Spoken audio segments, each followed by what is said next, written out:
Hello and welcome to an exciting video because this is something that I have been wanting to do since I got the Turbo Timber Revolution many years ago when it first came out. And in fact, you know what? I'll go back even further than that. This is something I wanted to do since I had the original 1.5 meter timber. And that is installing Tundra tires that look the part. I've been made fun of on RC groups for even suggesting that I was like serious, that I'm like, I want tires on my timber that look like real Tundra tires. I'm like, well, it's not a scale airplane. You can't do that.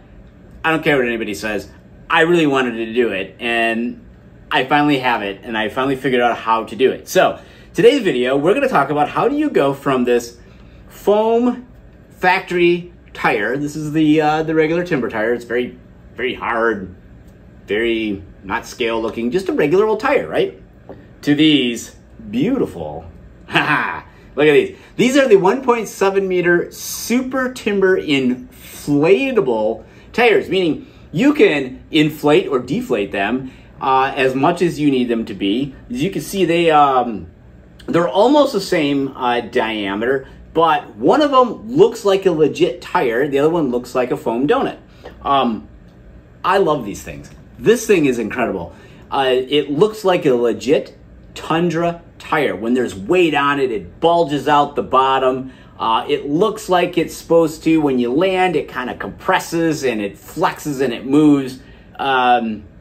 It's very cool. It's everything that I wanted it to be, and now I've been able to figure out how to do it. So we're going to go over what tools you need, what things you need to have to make this work. It's actually remarkably simple. It just took a little trial and error to figure it all out. But these tires work awesome on the timber. You can do this for the 1.5 meter Turbo Timber Revolution, the Turbo Timber, the original timber. You can do it for the Timber X. I don't know how well it works for the twin timber because I don't know that. I know that landing gear is just a little bit different, so I'm not going to comment on that particular one. These tires also work on the maul. The E-flite or FMS maul. In fact, they're easier to install on the maul than they are on the Turbo Timber Revolution or any of the timber models. So first thing I'm going to do is I'm going to cover the pieces and parts you need to install these on this guy here, and then we'll actually go through and do the installation so you can see how well this works and do this exact same thing for yours. All right, so before we go into how to install these, let's talk about what you need. The very first thing you're going to need here is, of course, a pair of these 1.7 meter super timber inflatable tires. They come in a pair in a bag, so you want to make sure you order just one package. Gets you 2 tires. They are beadlock style wheels, so they screw the wheels together and lock the tire in. There's an inflator on the back. The inside of the inside diameter of this wheel here, by the way, is 5 millimeters. Remember that a little bit later because we're going to need that coming up next. You will also need an inflator.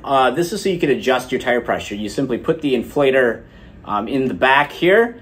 I'm not going to actually do it because I got the tires inflated where I want. But you lick the needle here, and you go ahead and you push it in. You'll feel it kind of stop for a little bit. You got to push it past that. And then it will actually inflate the tire. It's basically like inflating like a football or something like that, and it's just a real simple kind of bicycle pump style inflator. So you need a pair of tires, and you're going to need the inflator. Now from here on out, it's going to be more of the fabrication side of things. If you remember me saying 5 millimeters is the ID of the wheel. Well, the OD of the axle is 3 millimeters. So if you put this wheel on the axle, you got a whole bunch of slots. So you need this 5 millimeter OD, 3 millimeter ID aluminum tube. Now you can use a plastic tube, brass. I wanted to use aluminum. It's lightweight. It has a nice surface finish on it, and it won't bulge down when I screw it all together. And of course, you can see here if I put this on here, it's got a nice.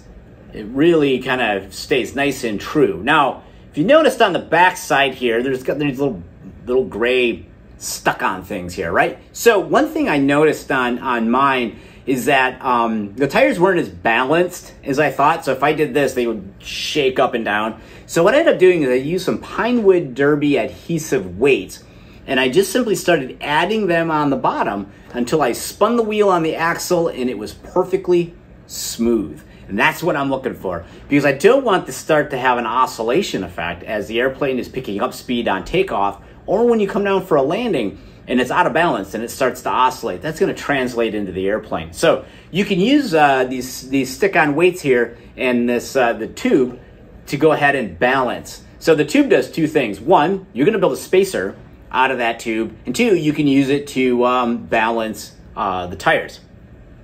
So a 3mm by 5mm aluminum tube, and then you're going to need a tube cutter as well. You'll need a scale of some sort. And what you want to do is you want to measure out 29 millimeters is the space that you need to build your spacer. So I have one of them already assembled here. It's a 29 millimeter spacer. So you want to use this here to cut that tube, and you need that cut to be as perpendicular as possible to the axis of the tube, because that's going to sit up against the strut of the landing gear. You're going to need to build two of those, and then you're going to need to stick that on a 3mm by 50mm cap screw. You could use a socket head cap screw like I have. You could use a button head cap screw, but a cap screw works the best. Then you can use a 2.5mm hex driver to go ahead and assemble that. You will also need, not that you can really see this all that well, you'll need 4 3mm washers. Your first washer is going to go between the cap screw head and the aluminum spacer here. All right, so that's got a nice area to sit up against. Something that I did that this is totally up to you if you want to do, and I'll explain more about why I did it a little bit later, is I have these little prop spacers here. If I remember correctly, they're about, what was it, 6mm? Yeah, they are 6mm long, so about 1/4 of an inch. And these were just prop spacers that I had laying around. You're going to use this to actually space the strut and spring away from each other. And when I go through the assembly process, you'll understand why. That's an optional thing. You don't need that. If you don't use the spacer, you can get by with a 3mm by 40mm screw. But if you want to go ahead and add a spacer in here for the spring, you're going to need a 50mm screw. You will need a pair of 3mm hex nuts, and then you're going to reuse the 3mm locking hex nut that comes off the timber landing gear. What I ended up doing is I bought this from I can't remember if it was Amazon or somewhere, but what it is basically just a whole box full of screws.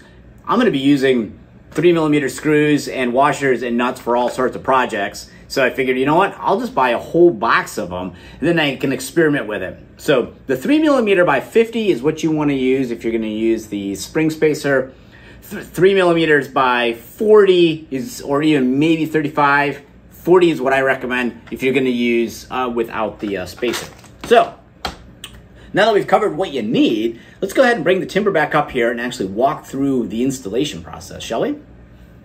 All right, so we got the timber up here on the stand, and I'll have you honest, it never works as easy on camera as it does if I'm just trying to do this on the workbench or the garage floor, but we're gonna do the best we can. I will put the list of the tools you need and the pieces of hardware in the description down below, so you can reference that in case you guys need to double check the kind of the bill of materials. So the very first thing we're gonna do is we're gonna take off the wheel here. So to do so, we just simply undo the hex screw on the back here. Okay, let's go ahead and take that off. Okay, all right, there we go. Pretty easy to do to take these off. Go ahead and set that off to the side, but make sure you keep the hex nut here, because you will need that during reassembly. So from now you can see we have the strut. This is what we're calling the strut, this piece here. This is the spring piece here. And we're gonna go ahead and do the installation. So to start with, you have your cap screw here, 3mm by 50. You're gonna put on your 3mm washer. Then you're gonna put on your aluminum spacer.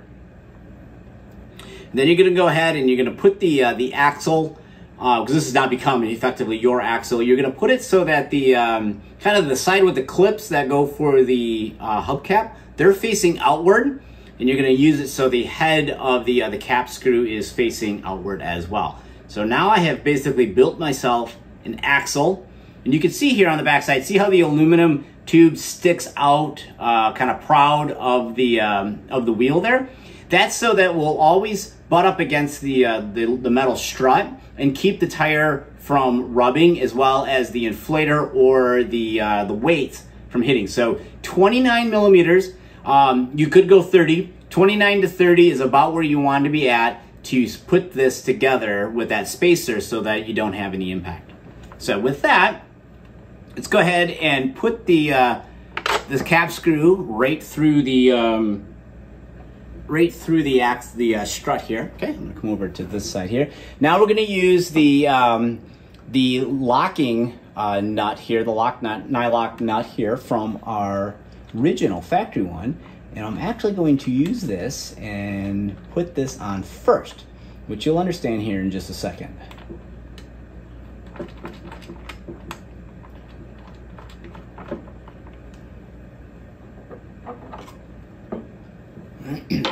Now, if you notice, the spring is not attached at this point at all, and you're probably wondering why. Well, that's what that spacer is for. If you don't use the spacer, you can install the spring at this time. But I'm going to show you why I use the spacer. So I'm just going to go ahead and tighten up. It takes a lot of turns here. Let's see, we get that nice and tight up against the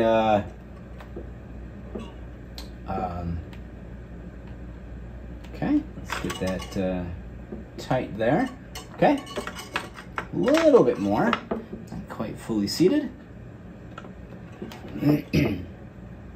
There, just enough. Okay, so now we have the tires installed, the wheel tires installed on the strut. You see it turns just fine. Yep, everything's good. So if you were to use the original design, what you'll notice is that I'm trying to get it kind of simulated here. What ends up happening is the way the timber landing gear are designed, when it's in the air, they have a little bit of what we'd call like positive camber, meaning the top of the wheel is facing out and the bottom of the wheel is facing in.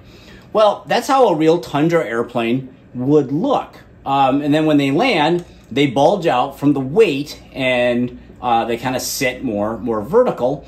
And then under load, of course, they flex down. So it's the way the airplane should look. Well, the problem is that if you have the tire sitting kind of at a situation where you have a little bit of positive camber, it puts a lot of side load on the tire because the tire is grippy and the tire wants to kind of conform to the earth a little bit, and it puts a lot of side load into the sidewall of the tire. I think that's a kind of a bad situation that can happen. So what I did to fix that is I went and added this prop spacer. Okay, let me grab the, so I added my spacer. I'm gonna add my washer here. Okay, and grab the nut, thread this all together. Okay, tighten this up.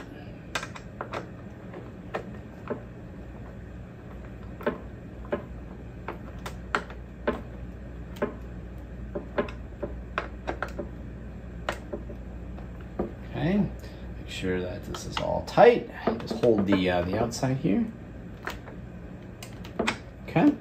All right. So that I got a little forward motion here. This is the problem with trying to do this on camera blind. There we go. I want to make sure I get rid of that preload there. So what I ended up doing is I took the wheels and I moved them out. I increased the track width. So if I come back over here, so the track width now is wider than it was before.